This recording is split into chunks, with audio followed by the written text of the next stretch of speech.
Bienvenido todo el mundo a este nuevo episodio de Merienda Cena con Ad Absurdum. Hoy Ad Absurdum, por lo pronto, lo componen Isaac Hola. y yo mismo, Juan Jesús, David, comentaba un poco detrás de bambalinas, que luego se corta, que vendrá más tarde o no.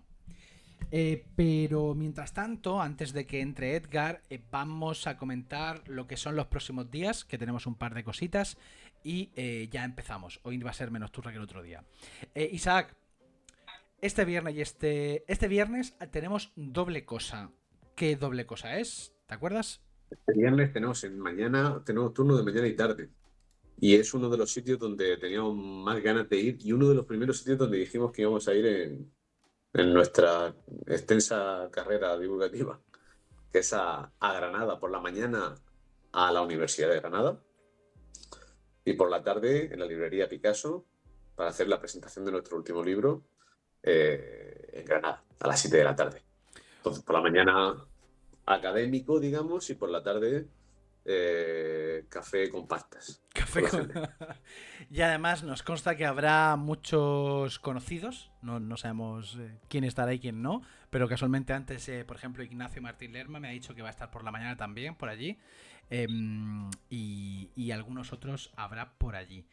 La semana siguiente, el sábado creo que es 24, Ujú. estaremos en... Es 24, ¿no? El sábado. Sábado 24, sí. Vale, estaremos en Albacete a las 12 de la mañana presentando en la librería. Y aquí voy a derrapar porque no me acuerdo del nombre, porque es un nombre, vamos a decirlo, peculiar.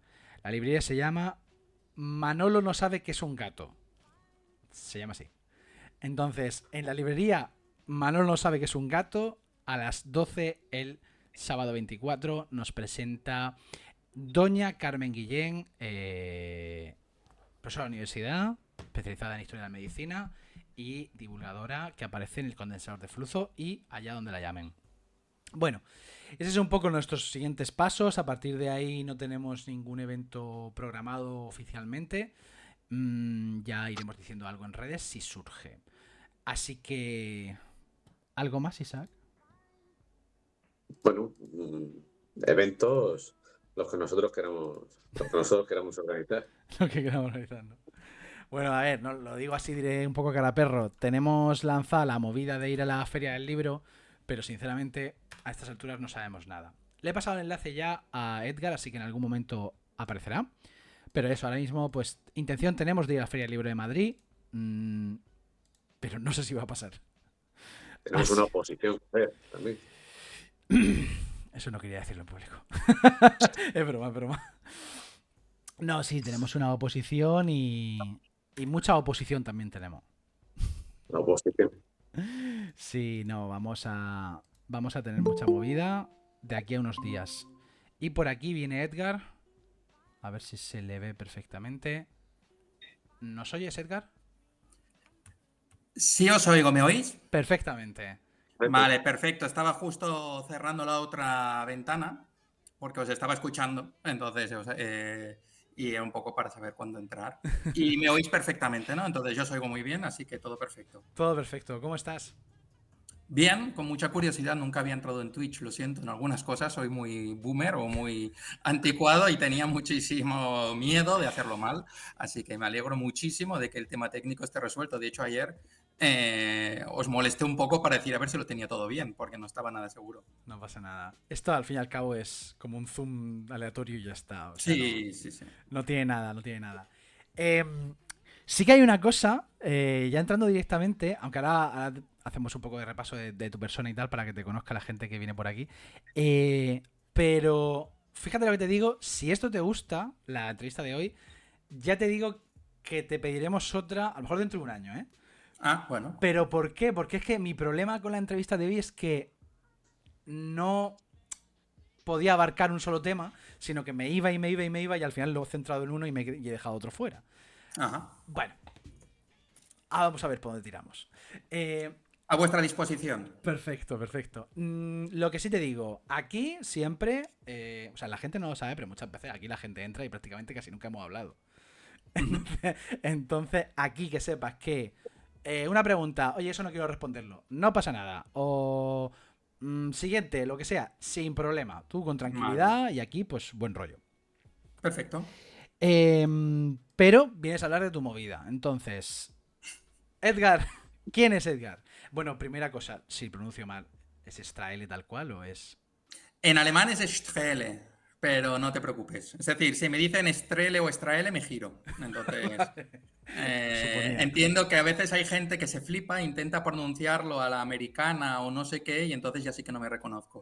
Pero si se hace como si fuera pronunciación española, ningún problema. Con una buena E delante y todas esas cosas. Exacto, pero bueno, el apellido es alemán y de hecho en teoría se debería escribir A con diéresis, como muchas veces sucede en alemán, pero por cuestiones de las grafías antes, a la hora de pasarlo al libro de familia, quedó como Strele, ¿no? Bueno, ahora con la AE. De hecho, yo tengo dos nacionalidades y en cada uno de los pasaportes el apellido se escribe de manera diferente. Ah, mira. Entonces, es lo que hay, cosas burocráticas. Bueno, pues está bien, está bien. Tiene dos nacionalidades y yo creo que, no sé si dos espíritus o a lo mejor me lo invento un poco, pero de una cosa que a lo mejor a ti te parece como muy normal, pero a lo mejor a alguien, porque nos ve gente que ni tiene ni Ajá. idea de lo que es lo que hace mucha gente que viene aquí. O sea, tú eres filósofo, has estudiado filosofía, Sí, eres doctor con la tesis Hannah Arendt, una lectura desde la autoridad, 2016, ajá, em, y tienes dos libros más, ahora hablamos un poco de eso.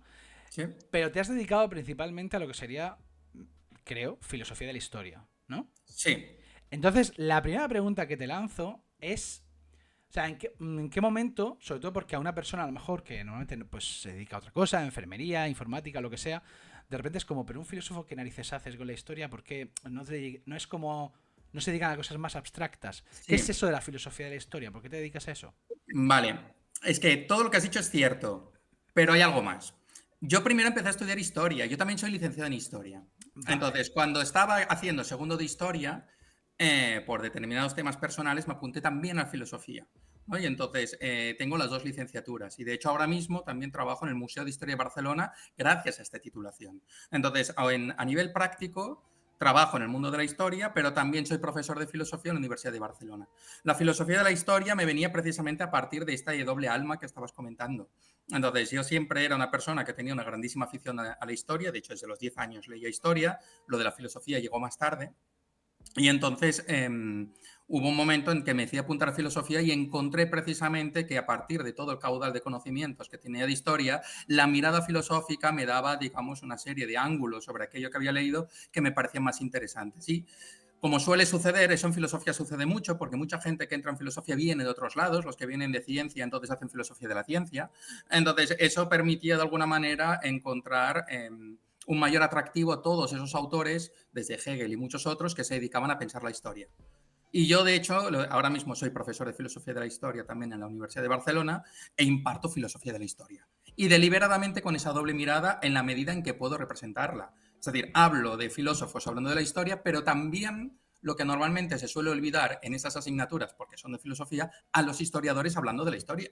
Y en muchos casos en contra de los filósofos, diciendo, estas personas están interviniendo en nuestro terreno y no tienen ni idea de cómo se trabaja con los documentos, no tienen ni idea de cómo se escribe la historia, sino que se detienen en ciertos conceptos o en ciertas ideas muy generales. Y tu postura, o sea, claro, tú no estás, vienes más de la historia, pero entonces tu postura ahí cuál es? A veces tienen razón unos o a lo mejor es una cosa muy como de estás invadiendo mi terreno, ¿no? Muy... Yo últimamente me he vuelto más a favor de la historia, quizá porque me dedico más tiempo a eso, ¿no? Pero la cuestión es que siempre me quedo un poco desubicado. Yo me acuerdo en el primer día que empecé a trabajar en el Museo de Historia de Barcelona que mi director me dijo, tú hablas como un filósofo, ¿no? Entonces, de alguna manera, muchas veces lo que me sucede, y tiende a ocurrir en las personas que se mueven entre medio, es que los de un campo más bien te ubican en el del otro, ¿no? Y Ajá. muchas veces eres de los otros, ¿no? Entonces, yo lo que he intentado siempre es un poco que me acepte todo el mundo como de los suyos, y por eso digamos, el libro, por ejemplo, del que quizá hablemos, el principal es un libro de filosofía, pero quería hacer una indagación histórica lo más historiográficamente posible, ¿no? Es decir, a la vieja usanza, con el mayor posible documentación que pudiera haber. Pero en todo momento me muevo en un campo bastante intermedio, creo yo. Y cuando dices que intentas moverte en un punto intermedio y que todos te reconozcan como propio, pero ¿recibes más rechazo por parte de alguno de los dos colectivos? Rechazo no sé, porque quizá hoy nos movemos mucho en un credencialismo, ¿no? Entonces, al final es la titulitis. Entonces, la cuestión es que los títulos los tengo, ¿no? Y entonces no te pueden decir, no, es que no es un licenciado en historia que escribe de historia, pero a la cara no me dicen muchas cosas en general. Más bien me suelen discutir. Los ad hominems van por otro lado, en todo caso, no se mueven por ahí. Pero sí que la recepción ha tenido, yo creo que más amplia en el terreno de la historia. También por una cuestión importante. Ahora mismo la filosofía de la historia no es una rama muy popular de la filosofía. No, entonces, de hecho, tan solo hay una asignatura, la mía, en la Universidad de Barcelona, donde imparto clases sobre este tema, mientras que de filosofía política hay muchísimas, por ejemplo.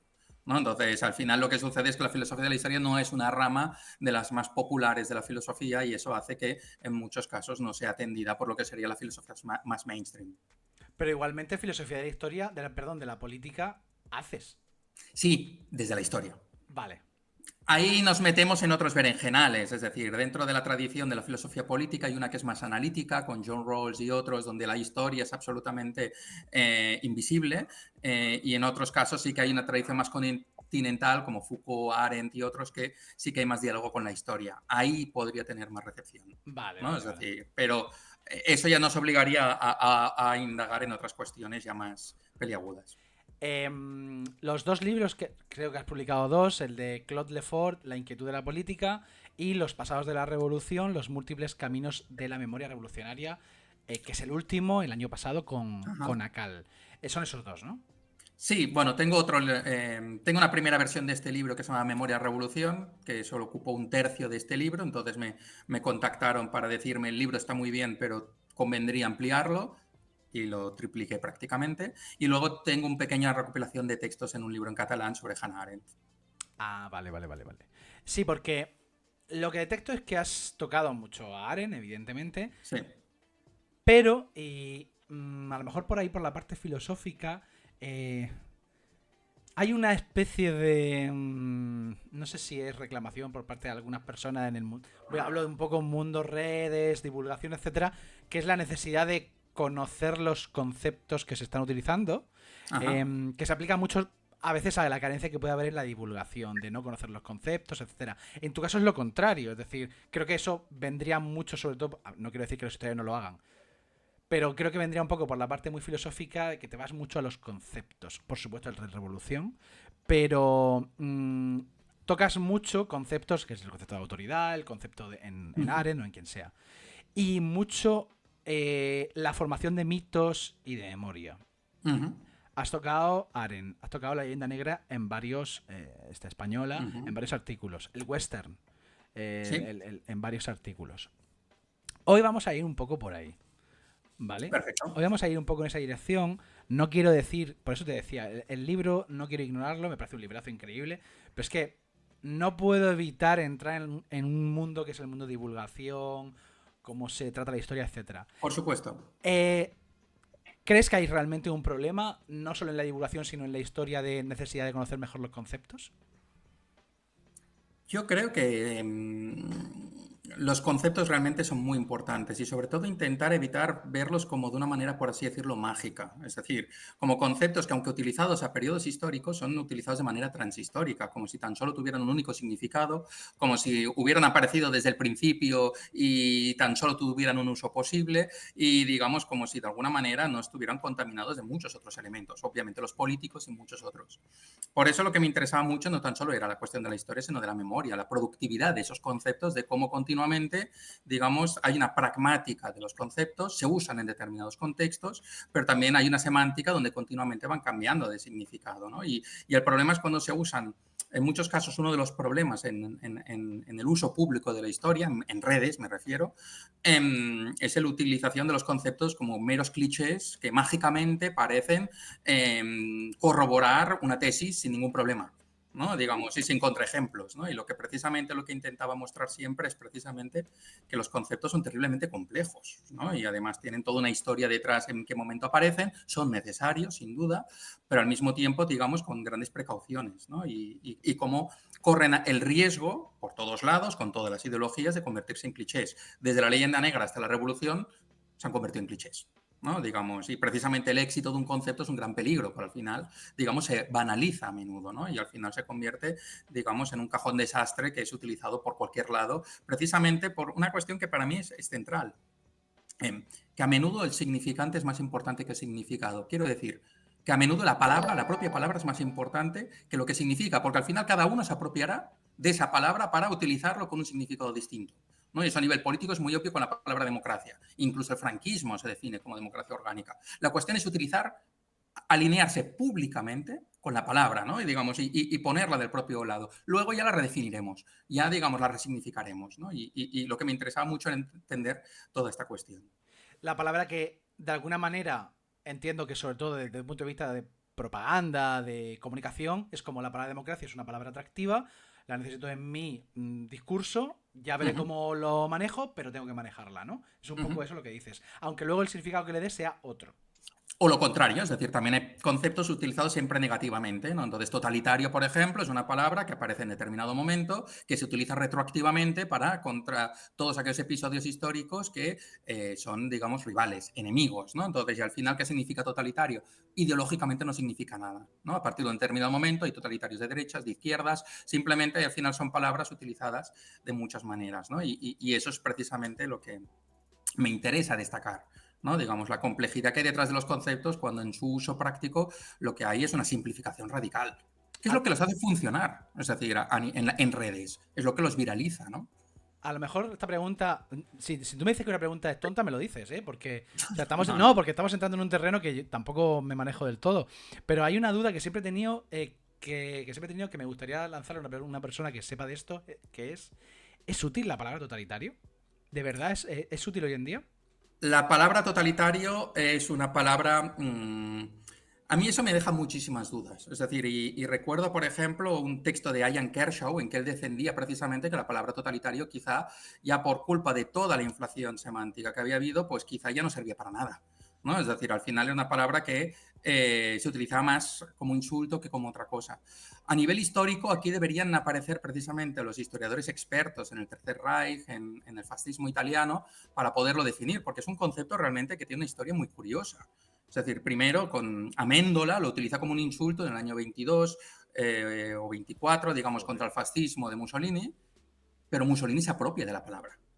¿No? En un principio se utiliza como insulto, pero luego lo utiliza precisamente para definirse, ¿no? Y decir, sí, sí, somos totalitarios. Luego vendrán muchos autores como Hannah Arendt y dirán, no, no, es que quizá no son tan totalitarios.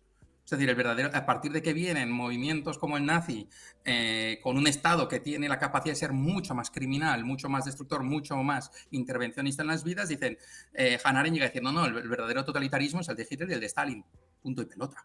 ¿No? Entonces, al final, el problema que tenemos en muchos momentos es que la propia palabra se ha ido redefiniendo con el tiempo y al final ha sido mucho más importante por la connotación y la valoración que no por su significado. A nivel histórico, yo prefiero evitarla.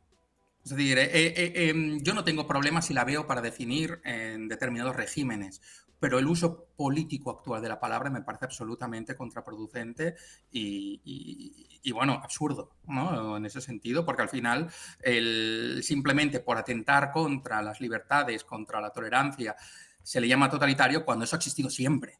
¿No? Es decir, y lo totalitario pretende designar algo radicalmente nuevo. Entonces, si al final tenemos palabras que pueden cuadrar más con regímenes autoritarios, despóticos, tiránicos, dictatoriales, ¿para qué vamos a utilizar la palabra totalitario? Es decir, hay muchas maneras de atacar las libertades, ¿no? No hace falta utilizar un neologismo de hace un siglo. Y en esos casos, Eka, ¿qué es lo que hacemos? Es decir, vamos al baúl de los recuerdos y desempolvamos alguna otra vieja palabra o neologizamos, es decir, vamos creando neologismos adecuados, un poco más asépticos para estas nuevas circunstancias y ese concepto concreto de hoy en día que quiere explicar algo. O Yo una mezcla de ambas.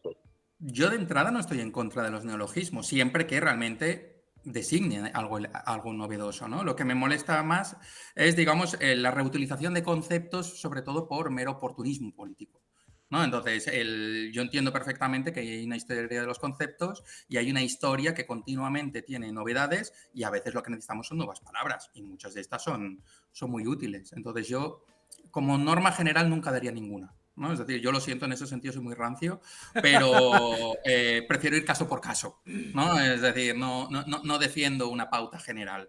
¿no? Entonces, pero tampoco me quiero cerrar la puerta a los neologismos, porque en muchos casos, y más en entornos digitales completamente desconocidos, hace medio siglo o hace menos, entonces pueden ser muy útiles para comprender nuevas formas de llevar a cabo, digamos, la política, ¿no? Pero en otros casos quizás innecesario, ¿no? Es decir, si la palabra ya existe, no es necesario, digamos. Sobre todo porque en esos casos confunde, es decir, en el caso de la palabra totalitario es más importante la valoración que no la descripción, ¿no? Al final no, lo totalitario simplemente es un insulto. Yo le di muchas vueltas, por ejemplo, al término posverdad, que dije, Es... ¿aporta algo? Es decir, ¿es necesario tener ese término específico, ese neologismo, porque es algo totalmente diferente a lo que hemos vivido en tiempos pretéritos? ¿O es lo mismo de siempre y no es necesario utilizar esa nueva palabra? Entonces, quiero decir, nosotros muchas veces cuando escribimos o cuando divulgamos también, pues tenemos esos debates de ¿esto es lo mismo de siempre o es algo novedoso? ¿Merece la pena hacer ese cambio? Tocas un tema realmente interesante, creo yo. Yo muchas veces utilizo a veces utilizo la palabra posverdad, aunque no me gusta tampoco, ¿no? Es decir, porque al menos lo que me molesta mucho en historia es el adanismo, ¿no? La creencia de que lo que vivimos es completamente nuevo, cuando lo que destacas precisamente es algo obvio. Es decir, es que ha habido algún momento en que la sociedad se haya relacionado bien con la verdad, ¿no? Es decir, ¿en qué momento no ha habido continuamente intentos de manipulación, de engaños, de tergiversación? Parecería como que de golpe hay un encomio, ¿no? Un elogio indirecto del pasado que nunca ha existido, ¿no? Entonces, yo lo entiendo. También creo, por ejemplo, que yo sí que utilizo la palabra a veces, precisamente porque al final no he encontrado, no sé si tú consideras que hay algún sustituto interesante en terminología anterior, pero se ha consolidado mucho, digamos, y que sí que conecta con nuevos fenómenos como los digitales en ese sentido. A mí lo que me interesa sobre todo del entorno digital es que en muchos casos la manipulación de la verdad se desarrolla desde otros parámetros que antes.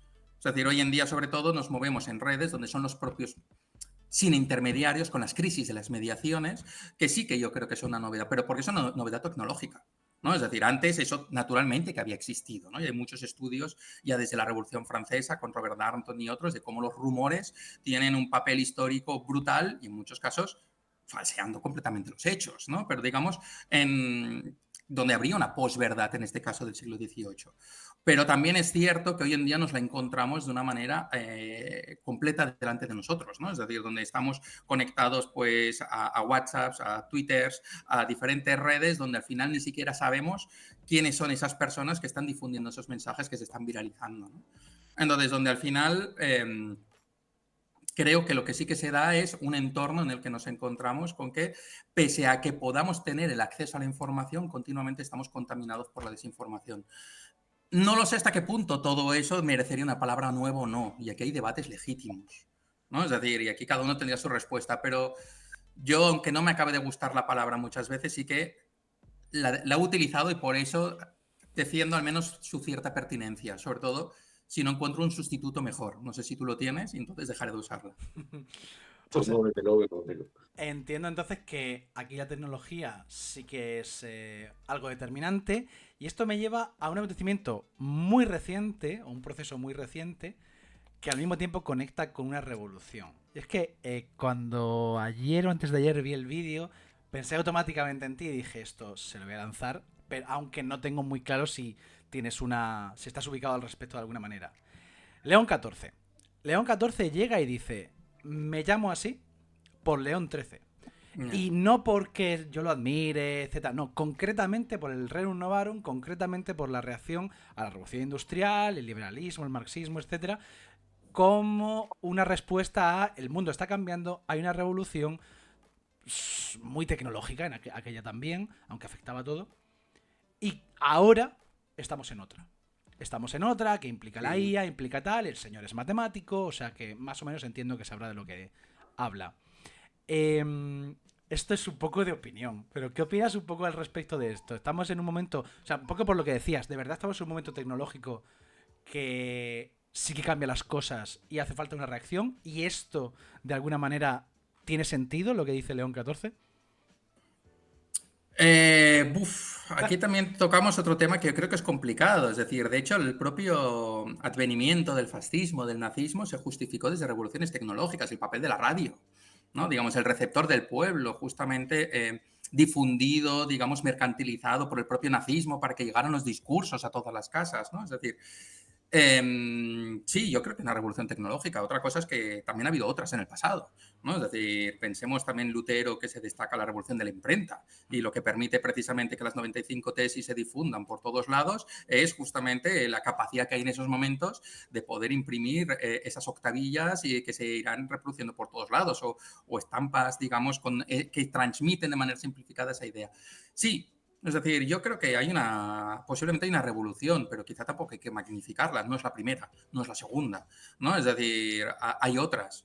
Pero naturalmente también comporta sus propios desafíos. Y lo que es interesante es que acuda a una figura como León XIII en ese sentido, ¿no? Yo creo que es muy interesante en el caso de los papas que tengan la capacidad de elegir su propio nombre, ¿no? De alguna manera. Es decir, es el hecho de que normalmente los reyes obviamente no pueden, al menos no ellos mismos, ¿no? Y entonces ellos ahí pueden utilizar simbólicamente un pasado desde el cual ubicarse, ¿no? Y creo que esa referencia a León XIII sí es la única que hay, es decir, si no hay un León I contra Tila, por ejemplo, en el 452, sino hay una tradición de leones importante, he querido relacionarse con León XIII, ¿no?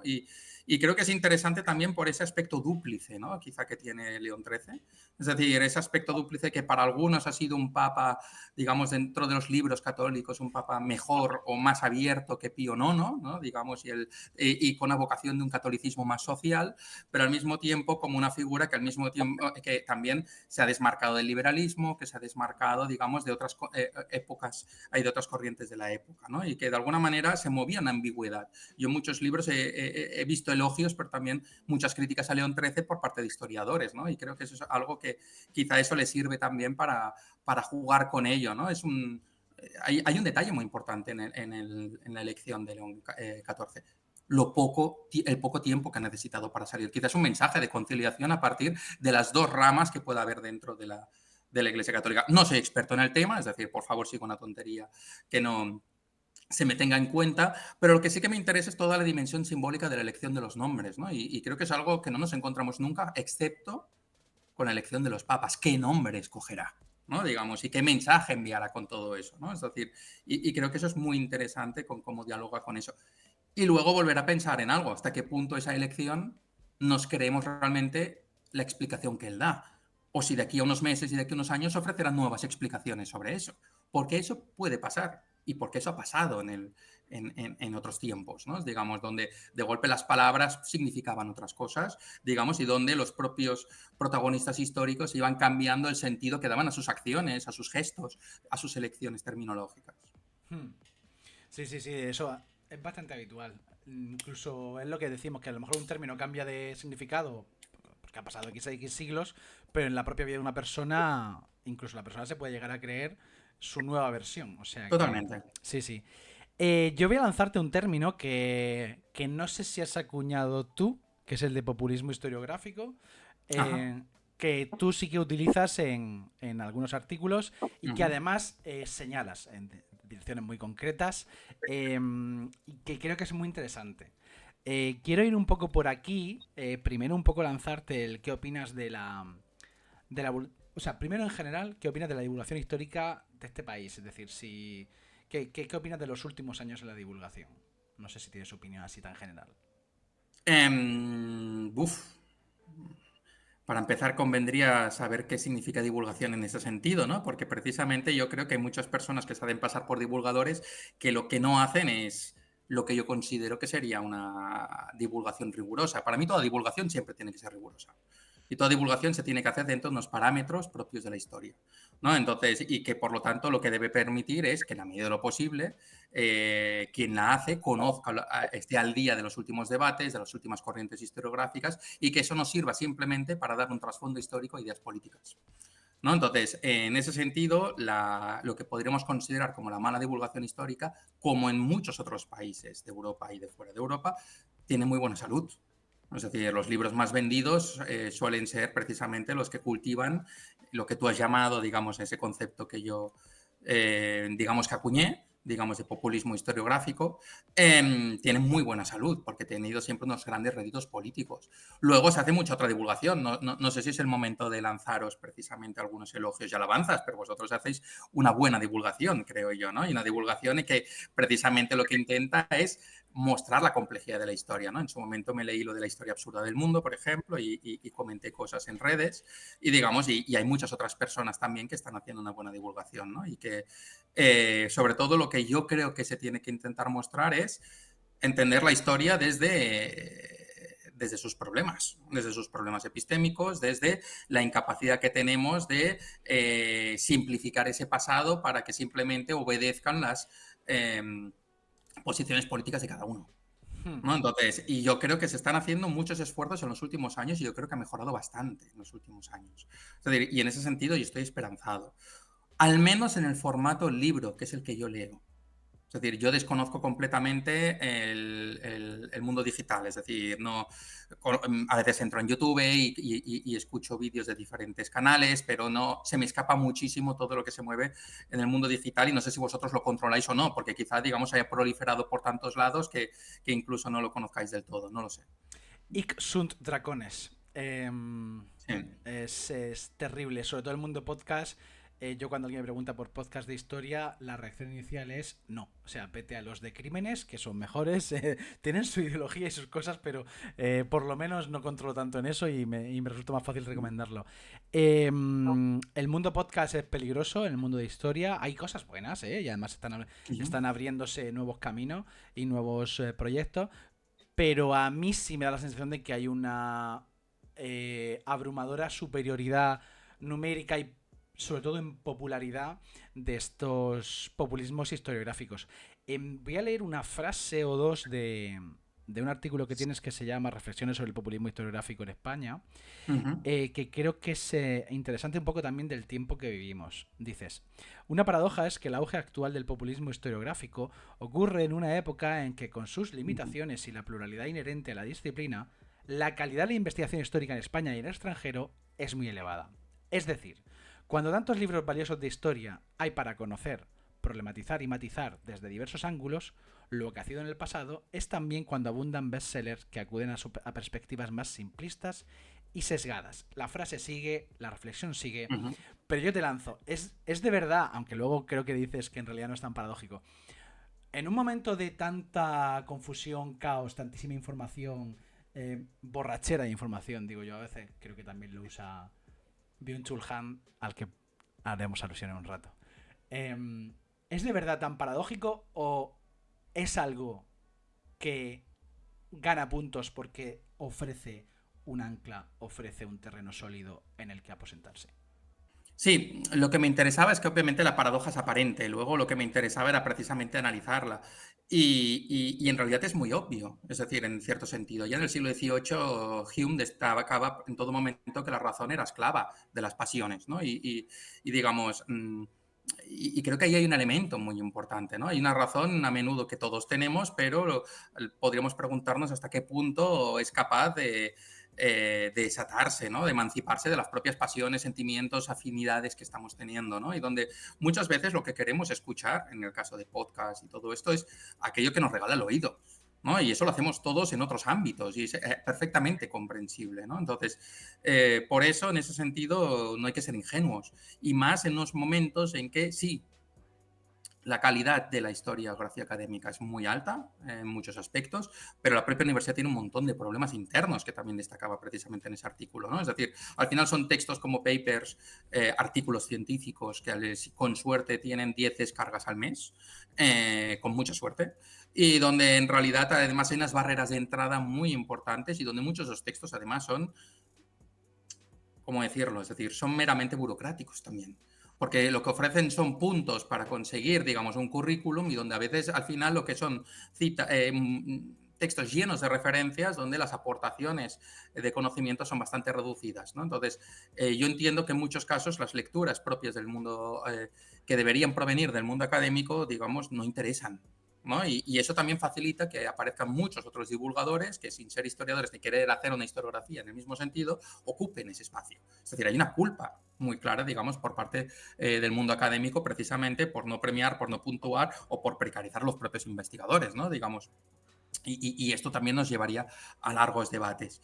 Pero, sin embargo, yo creo que esto que estás comentando, en realidad, que sea paradójico no quiere decir que sea contradictorio, ¿no? Es decir, donde la contradicción solo es aparente, porque en realidad es algo que ha sucedido también desde hace tiempo.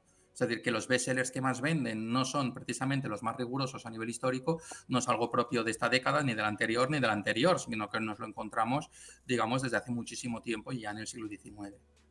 Por no hablar del cultivo de otros géneros parahistóricos, por así decirlo, ¿no? La novela histórica, y pensemos ya en los tiempos de Walter Scott y el grandísimo éxito que tiene a la hora de cultivar un tipo de géneros que también han construido un sentido común de la historia que luego los historiadores en muchos casos han tenido que problematizar. Comentas también en ese artículo, y es algo que creo que vemos perfectamente cuando hay casi cualquier movida en redes entre, digamos, divulgadores de un ramo y de otro. Vamos a decir que son divulgadores todos para resumir, ¿vale? Que hay un ataque a la universidad también, hay un ataque a las personas que residen dentro, a las que se reduce como prácticamente una especie de, no sé si marionetas de Soros o alguna cosa así muy de brocha gorda, pero prácticamente de esa manera, como si hubiera un plan establecido elaborado por alguna sociedad secreta. Eso es algo es solamente instrumental, es decir, es solo para decir, no, es que esta gente que cobra del gobierno tiene un mensaje que es el falso, el bueno es el mío. ¿Es solo instrumental para ganar pasta? ¿O tú crees que de verdad hay una intención, o sea, como una idea ulterior, una idea de verdad de base de no, esto está mal, la universidad, el intelectualismo, etcétera? Yo creo que tampoco habría que ir. A ver, te voy a decir mi opinión y quizá me equivoque. Tampoco habría que ir mucho más allá. Yo creo que es una estrategia defensiva. Es decir, ni siquiera creo que haya un odio verdadero a la universidad. Lo que hay es una manera de intentar protegerse frente a las previsibles críticas que se van a recibir y que no son proyectables a aquellos historiadores que comparten las ideas de esos libros de turno. Es decir, muchos de estos autores que practican este tipo de divulgación histórica cuando reciben elogios por parte o son defendidos por diferentes historiadores de la academia, que también se han dado casos, no tienen ningún problema en esos casos de destacar precisamente que bueno, un profesor universitario les ha dado razón. ¿No? Es decir, en muchos casos lo que son simplemente son, yo creo que estrategias defensivas, donde no creo que haya en muchos casos la voluntad de abolir la universidad ni nada por el estilo, sino simplemente la sensación de que ahí no van a poder penetrar, al menos salvo en ciertos espacios minoritarios, y que por lo tanto pues ya se precaven, ¿no? Frente a ello, pero eso es mi sensación. No creo que haya un odio verdadero, ni mucho menos. Es más, si se diera el caso de que estos profesores les invitaran a ser profesores de universidad, estarían encantados en muchos casos, seguramente. ¿No? Entonces, yo creo que es una estrategia, digamos, sobre todo pública a la hora de defenderse. También habría que ir de nuevo caso por caso. Es decir, en algún caso, es decir, ha habido historiadores o personas que han escrito estos libros que incluso han fardado, por así decirlo, de su currículum universitario, ¿no? Y donde después atacan a la universidad como institución. Entonces, de golpe dices, no sé si eso es muy lógico, muy consecuente, ¿no? Entonces, pero eso no es contradictorio, en verdad. Es decir, normalmente cuando nos presentamos en la arena pública, no siempre somos coherentes ni tenemos por qué serlo, tampoco los políticos, ¿no? Depende de los contextos, defender una opinión, depende de los contextos, defender otra, digamos, y cada uno va destinado a un tipo de audiencia o a un problema determinado, ¿no? Entonces, yo no lo tomaría como una línea estricta en ese sentido. Es mi sensación. Hay como una serie de temas que son los, digamos, antes se decía trending topic, no sé qué se dirá ahora. Son los temas más tocados, más manoseados, sobre todo cuando estamos hablando de libros que te esperas de este tipo de autores, Esparza o... Sí. Normalmente se van a tocar cosas del imperio, quizá algo medieval relativo a unos visigodos, puede ser, tema romano y tema guerra civil. Son un poco los grandes hitos, la guerra civil incluso un poco menos, pero hay más, es más casi como respuesta, ¿no? Estos izquierdosos están publicando cosas que son falsas, ¿no? Tipo Piomo, etcétera. A nosotros esto quizás es una cosa que aquí lo exponemos nosotros, a lo mejor no debería, pero bueno, de cuando se intentan mover cosas audiovisuales, hay temas que son más fáciles y temas que Que Por simplemente supuesto. por ignorancia es como eso, ¿qué narices es? No me importa. Entonces hemos visto como en los últimos años José Luis López Linares saca 2 documentales, España la primera globalización, el otro no sé si se llama Hispanidad o algo así. Sí, sé cuál dices, pero sí, es la versión más desde Hispanoamérica, sí. Eso es. Y luego el parque de origen francés que se instala en Toledo, el Puy de Fou. El Puy de Fou, Puy sí. de Fou, vale. Em, pero si te fijas, entiendo que es consciente de que la mayor parte de temas que aparecen siempre y los espectáculos que aparecen en ese parque temático son casi siempre de estos puntos y ya está. Esa repetición hasta el vómito de lo mismo, ¿a qué se debe? ¿Por qué siempre esos puntos? ¿Por qué no se amplía incluso desde el punto de vista de estos grupos? El foco, no tienen más lugares a los que ir, no hay más temas que tocar. Ujú. ¿Qué pasa ahí? Bueno, yo creo que es un tema clave que ayuda a comprender la relación entre la historia y la memoria. La memoria es selectiva y lo importante de la memoria muchas veces no es cómo manipula o tergiversa, distorsiona la historia, sino sobre todo cómo elige los temas que son los centrales. Es decir, visibiliza unos, posterga otros, ¿no? Digamos, y es algo bastante natural, porque desde ahí cada uno de ellos lo que pretende es ofrecer una lectura del pasado que naturalmente tiene una serie de puntos de gravedad centrales. ¿No? Es decir, el hecho precisamente de escoger la antigua Roma o los visigodos en autores como los que has mencionado, en el caso de Esparza es muy obvio, digamos, lo que pretende es remontar el origen de España hacia el pasado. Y la cuestión del origen siempre es central en todos los nacionalismos, ¿no? Es decir, ¿dónde situamos la génesis de lo que somos? ¿No? Y él ahí hace unas interpelaciones al lector muy claras diciendo lo que ellos eran es lo que nosotros somos. ¿No? Y en muchos momentos la elección de esos temas siempre será central, ¿no? Digamos, los temas de alguna manera que se están escogiendo son los más defendibles. Pero lo mismo sucedió también en tradiciones contrarias. La tradición liberal, por ejemplo, se centró en muchos momentos en la tradición comunera, en otros, digamos, en lo que es la guerra de la independencia, con la revolución, digamos, de 1808, digamos, las ideas liberales, ¿no? Entonces, y eso también, de alguna manera, que tenía esa amplia presencia, ¿no? Entonces, yo creo que al final la memoria en muchos casos se mueve en torno a un puñado, 4, 5, 6, 7, digamos, de episodios más importantes desde los cuales se construye esa identidad. Desde una pluralidad que en muchos casos lo que pretende ser es convergente. Cada una proporciona una idea que la otra no proporciona. La conquista de América proporciona, por ejemplo, la clave imperial española. Es decir, si España no hubiera conquistado América, no hubiera sido un imperio, no se lo podría definir, digamos, desde las lógicas que se defienden hoy en día, ¿no? Entonces, en otros casos lo que se pretende es conectar con la antigua romanidad, ¿no? Entonces, en otros casos con la cuestión de la reconquista, precisamente con un enemigo de ayer que es el enemigo de hoy, ¿no? Digamos, son elementos que conectan en muchos casos con esas ideas del presente y donde a veces esos referentes del pasado han ido cambiando, pero en general han sido bastante estáticos. A veces lo que cambian más son las lecturas, ¿no? La lectura de la Reconquista de ahora no es la misma que la lectura de la Reconquista de hace un siglo, obviamente, ¿no? Ni la lectura de la Conquista de América. Pero a veces lo que sí que va sucediendo es precisamente una renovación, digamos, a partir de los diferentes tiempos. Lo mismo en Cataluña, lo mismo en el País Vasco, lo mismo en otros países, ¿no? Digamos, donde al final, en muchos casos, los episodios centrales son siempre unos en concreto. Y es interesante la cuestión de la guerra civil que has mencionado, ¿no? Es decir, porque la guerra civil en muchos casos, como yo creo que has comentado acertadamente, se utiliza sobre todo para intentar desautorizar el relato de izquierdas, a sabiendas de que desde ahí no se puede construir un relato identitario, positivo, digamos, nacionalista, porque al fin y al cabo es un episodio divisorio, ¿no? Entonces se acude a otros episodios donde lo que se intente sugerir es una ideal de unidad que desde ahí no se puede conseguir, ¿no? Al menos esa sería mi idea. ¿Das clase en algún momento en... Bueno, la verdad es que no sé si allí tiene facultad de historia, o departamento o lo que sea. ¿En la carrera de historia tocas algún momento clase o solo en filosofía? No, en filosofía únicamente, por cuestiones administrativas. Es Ya. decir, es que además estoy en una situación vital con 2 hijos pequeños y ya con un trabajo a tiempo completo, digamos, en el museo que me permite tener muy poco tiempo y de hecho intento tener el mínimo de clases posibles, porque ahora mismo no tengo más capacidad. Te iba a preguntar, claro, me interesa un poco más el alumno de historia, pero a lo mejor en filosofía también.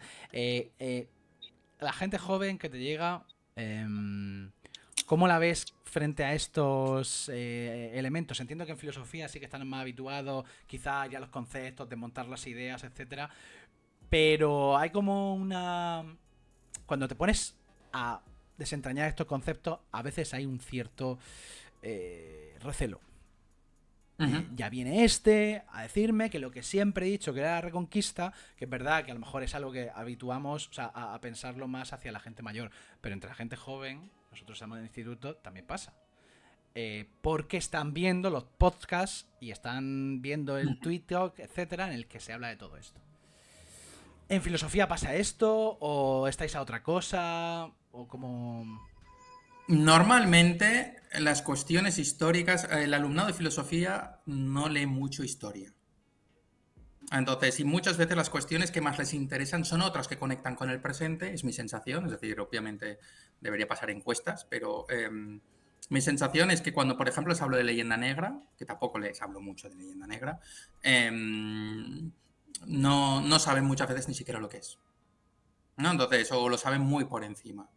Entonces, normalmente no tengo la oportunidad de adentrarme a poder explicar bien lo que son los conceptos históricos más concretos, ¿no? Entonces, sí me interesa muchas veces más entrar en cuestiones más generales con las cuales pueda interseccionar con ellos, ¿no? Entonces, ahí, o quizás sea simplemente un prejuicio mío, es decir, pero es la sensación que yo tengo, ¿no? Y sobre todo a la hora de hacer los trabajos, la perspectiva que ellos desarrollan en muchos casos es más filosófica que no histórica de los problemas. Sí, bueno, por otra parte, creo que tiene sentido. Y es lo que tiene sentido, es en lo que se sienten cómodos, es lo que han aprendido y sería muy arriesgado hacer otra cosa. Entonces no me harán trabajos sobre la guerra civil, sobre el Imperio Español, sobre la Revolución Francesa, sino sobre ciertos autores que hablan del concepto de revolución, que hablan sobre sobre el concepto de totalitarismo, si se quiere, pero digamos siempre desde la perspectiva de determinados filósofos o filósofas, ¿no? Donde ese papel es lo central, ¿no? Es decir, un trabajo sobre Hannah Arendt, sobre Michel Foucault, sobre Agamben, sobre, digamos, autores determinados, sobre Walter Benjamin. Vale.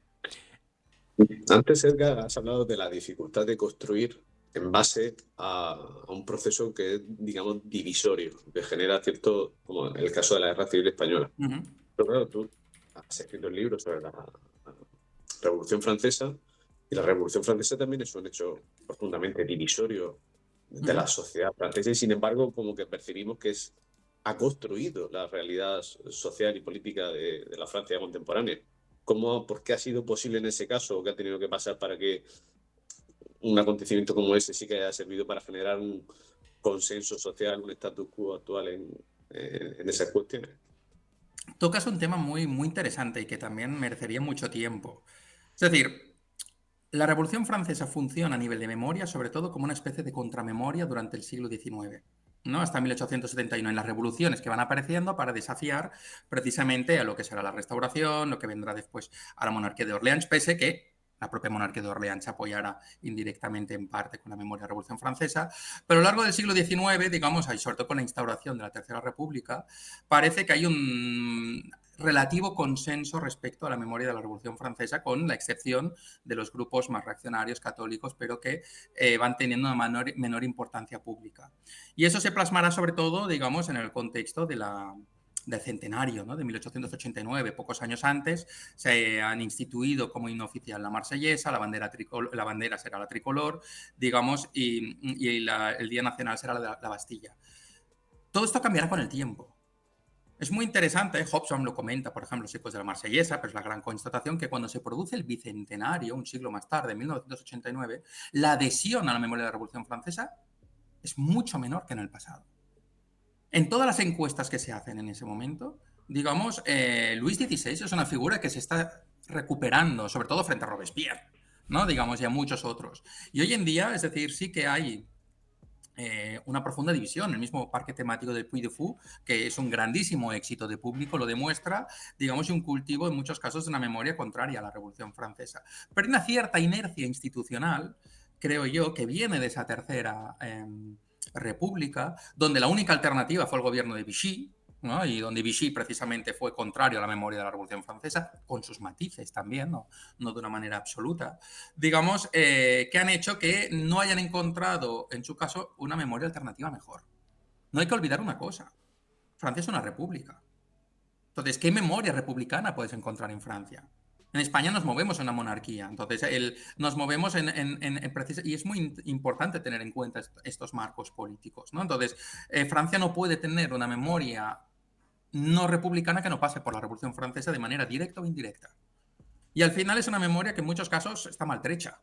Es decir, hoy en día muchísimos grupos políticos son contrarios a la memoria de la Revolución Francesa, que es un episodio además no solamente divisorio, totalmente de acuerdo, y en algunos casos terrible, por decirlo de manera más literal, el terror, sino donde además figuras como Robespierre prácticamente no forman parte, digamos, de la odonimia, de los nombres de las calles, digamos, o de cualquier edificio de Francia, ¿no? En París todavía no hay una calle Robespierre. Sí en Saint-Denis, ¿no? Es decir, pero donde en muchos casos esa memoria de la Revolución Francesa pues tiene unos ecos muy diferentes y desde donde lo que se intentó salvar, que luego también ha sido contrariado, pero se intentó salvar y es cuando triunfa esa memoria hace un siglo y medio durante la Tercera República, era el inicio, ¿no?, de la Revolución Francesa, sobre todo la Declaración de los Derechos del 89, ¿no?, que yo creo que es algo que sí que puede tener una vocación de consenso mucho más grande.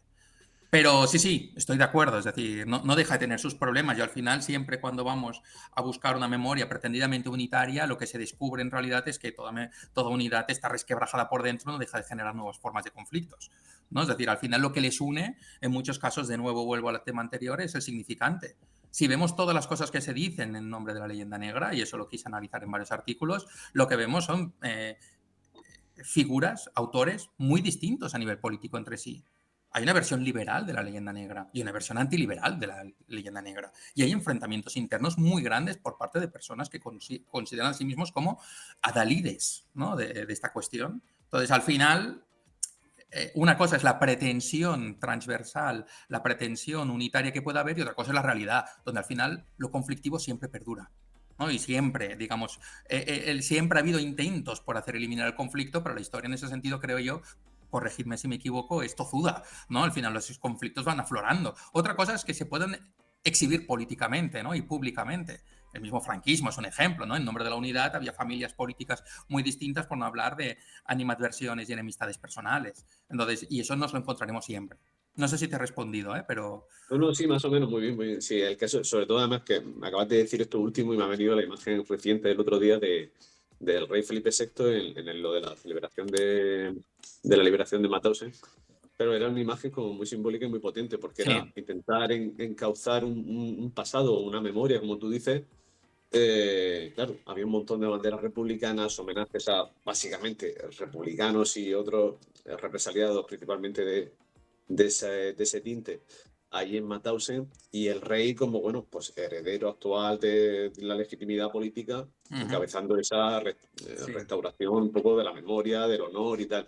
Y era como están convergiendo dos hechos que en un principio, o tal y como se ha construido España, o quizá podrían ser antagónicos, pero al mismo tiempo luego vuelven a cruzarse para bien. Ajá.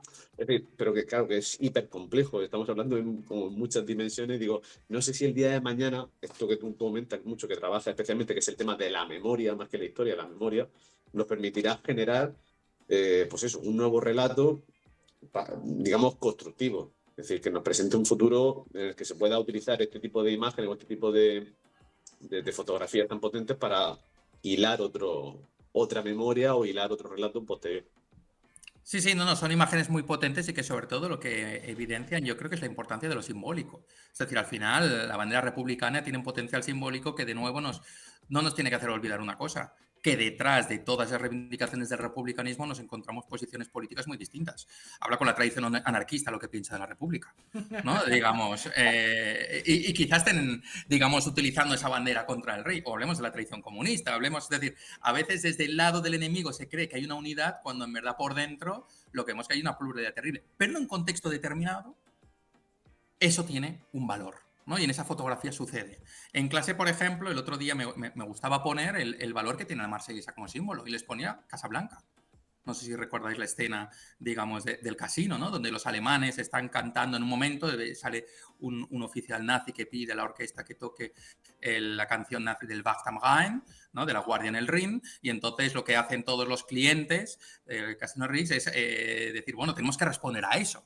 Y es una lucha simbólica, y entonces empiezan a cantar todos la marsellesa hasta que logran enmudecer.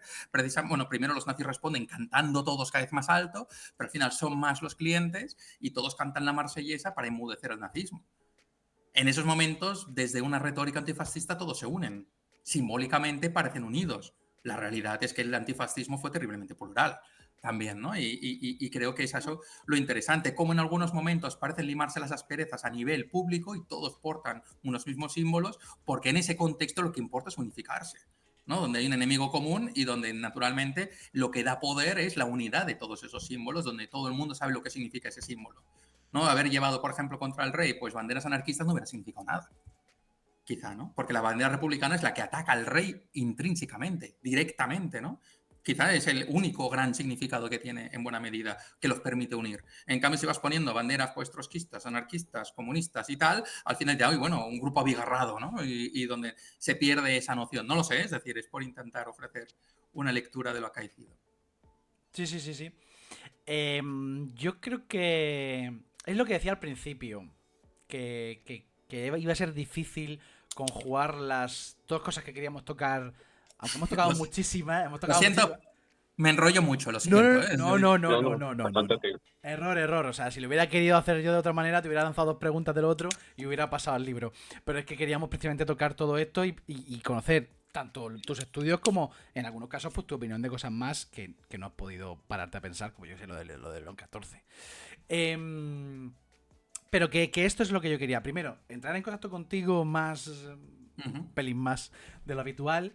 Nosotros, que sepas que cuando, de forma, yo que sé, lo típico, pues divulgadores en redes, yo casi siempre menciono tu cuenta, la primera, porque compartes textos, o sea, compartes textos chulísimos, que entiendo que son cosas que tú vas leyendo para vidas tuyas, que es lo que nos pasa a todos, y de repente es como que pones un pantallazo y eres un problema monetario realmente, porque yo voy apuntando libros y a veces los compro y luego digo, pero ¿por qué narices compro tantos libros? Como Sí, a mí me ha pasado. Cuando estuviste hablando de Robespierre, precisamente, creo que es una figura que desconozco muchísimo y que muchas veces, precisamente en secundaria, porque nos faltan... O sea, primero, porque el temario es tan extenso que es imposible conocer bien todo, pero cuando yo de repente digo, esto me interesaba ahora, pues entonces empiezo a buscar un poco de info y creo que llegaste a recomendar algunas biografías. También Venegas, Alberto Venegas, que hace unos años lo tuvimos aquí. Y pues fui viendo algunas cosillas que había recomendado. Entonces, a toda la gente que nos está escuchando, que te siga en redes, que es muy interesante. Y si te ha gustado un poco esto, que no lo sé, a lo mejor de repente nos dicen... Totalmente. Vale. Esta es un poco la idea que teníamos hoy. Y lanzo ya el siguiente gancho. Esto es la primera vez que lo hacemos, la verdad, pero bueno, es un poco... Me molan las novedades. Vale. Este es el libro, ¿vale? Gracias. Este es el libro el último libro que has publicado. Entiendo que tendrás otros entre manos, o a lo mejor no, por cuestiones vitales. Pero en cualquier caso, Los pasados de la revolución, los múltiples caminos de la memoria revolucionaria. Este es el libro que vamos a comentar hoy. Lo digo abiertamente, a veces somos negligentes por falta de tiempo para preparar las cosas y otras veces por interés en otros temas. Entonces, preparando esto, fue lo típico que tomas un camino y dices, pues no iba a ir por aquí, pero aquí estamos. Entonces, aunque tarde un año, ¿vale? Pero si a ti te apetece, nos volveremos a hablar y hablaremos profundamente. Por supuesto. Por supuesto. Claro, lo único que puede pasar es que volvamos a vernos y que todo lo malo sea eso. Y que volvamos a hablar de otros temas y lo procrastinemos un año más, no pasa nada. Exacto. No, pero que al final, o sea, yo sé que estas cosas no hay manera de decirlas sin que suenen falsas o raras, pero es verdad que eres una de esas personas que en redes sociales nos parece más interesante y de hecho, creo que puedes ser testigo, en realidad habíamos quedado el año pasado. No sé si te acuerdas. Ah, sí, claro que me acuerdo. El año pasado estuvimos hablando para intentar cerrarlo y fue culpa nuestra, no pudimos. No, y también culpa mía, yo no tengo mucha disponibilidad. Ahora voy teniendo cada vez más, pero justo acababa de ser padre o estaba a punto de ser padre y no, estaba a punto de ser padre, que es peor, porque entonces yo soy muy, muy nervioso con esto. Entonces anulé un montón de cosas porque digo, a ver si de golpe tengo que ir al hospital. Y si no estoy en el hospital porque resulta que iban a hacer mi hija, pues es decir, no prefería cancelar las cosas previamente para poder estar plenamente disponible para el nacimiento de mi hija. Perfectamente. Pero bueno, entonces se ha dado. se ha logrado y se volverá a lograr Eso es. si lo queréis. Eso es. Por nuestra parte ya lo saben, nos tienes aquí para lo que sea, lo que podamos. Ujú. Nosotros siempre tenemos el DM abierto para la movida que sea y que sepas que eso, que si puede ser, pues en algún momento te volveremos a enviar un mensaje para hablar de Perfecto. este libro o de lo que venga. Así que nada, si quieres decir algo de cierre, es el momento. No, bueno, yo haré lo que buenamente pueda y muy agradecido a vosotros, es decir, por toda la labor que hacéis, que es una labor encomiable y difícil. Y bueno, es decir, ya me imaginaba, yo también quería venir porque sé que sois muy majos, es lo que más o menos se trasluce, lo que se refleja en cómo os comportáis en redes y os deseo lo mejor y espero bueno, que continuéis así, que siempre será una buena señal, tanto para vosotros como para la salud de la divulgación histórica, que bien lo necesita y bien necesario que es. Bueno, pues haremos lo que podamos dentro de nuestras posibilidades. Pero eso, así que nada, pues muchas gracias y pues a todo el mundo que estaba por ahí, gracias por estar otro día más. Volveremos en un par de semanas. Si no, voy a decirlo, y si fallo, pues he vuelto a fallar. Si no fallo, con Isabel Mellén. No lo sé. En principio para hablar de románico, de sexo en el románico, de arquitectura, de escultura y de mucho más. Si fallo, pues bueno, en redes iremos poniendo todo, así que no os preocupéis. Un abrazo a todo el mundo y vamos viéndonos por redes. Perfecto.